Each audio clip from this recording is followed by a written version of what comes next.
Good morning.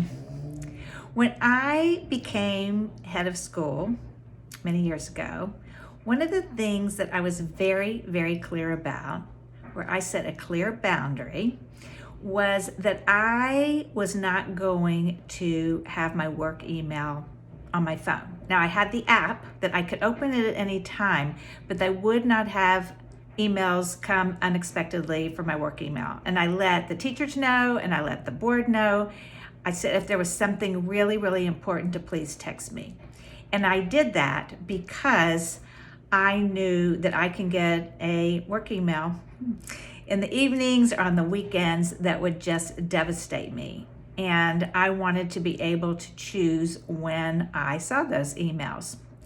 So today's topic is about boundaries and setting those boundaries. Boundaries are all about I've written it down here, self-advocacy and self-compassion.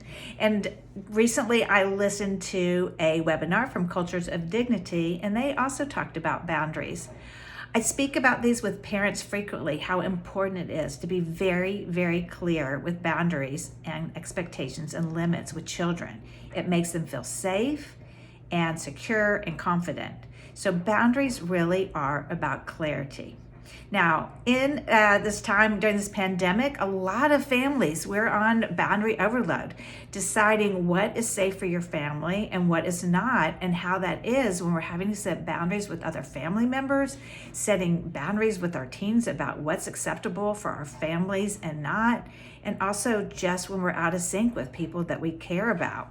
So boundaries can be a little difficult, and I'm wondering, do you have people that you have trouble setting boundaries around? A lot of times it can be around close family members. Sometimes it's at work because there's a power differential. So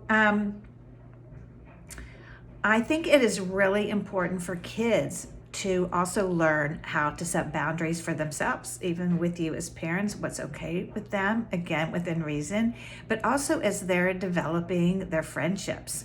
I know as teenagers, we often get into situations where we may be uncomfortable or, things just don't feel quite right with a friend.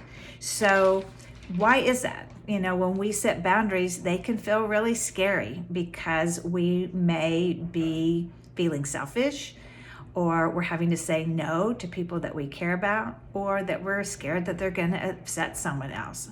So boundary setting can be really uncomfortable. Boundaries should feel safe, make us feel comfortable. We have to remember that they don't always have to be fixed.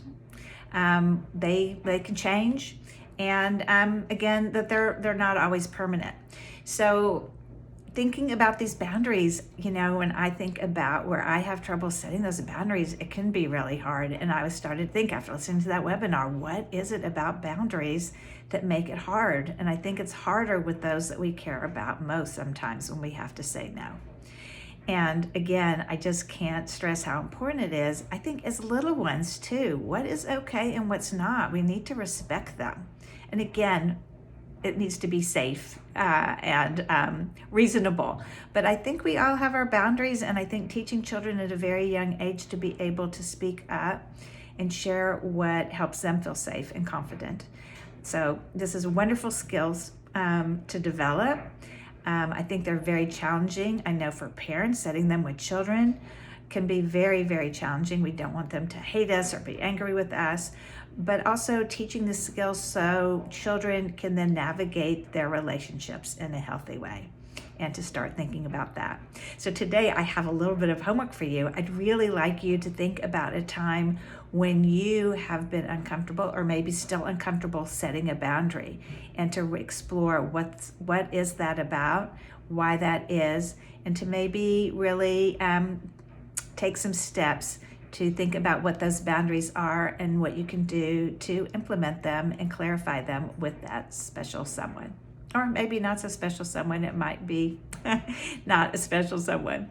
So I'd love to hear your response to times when you have had difficulty setting boundaries, or maybe where you didn't. I'd love to hear about those. So until next time, I'd love to hear again about your boundaries. Take care.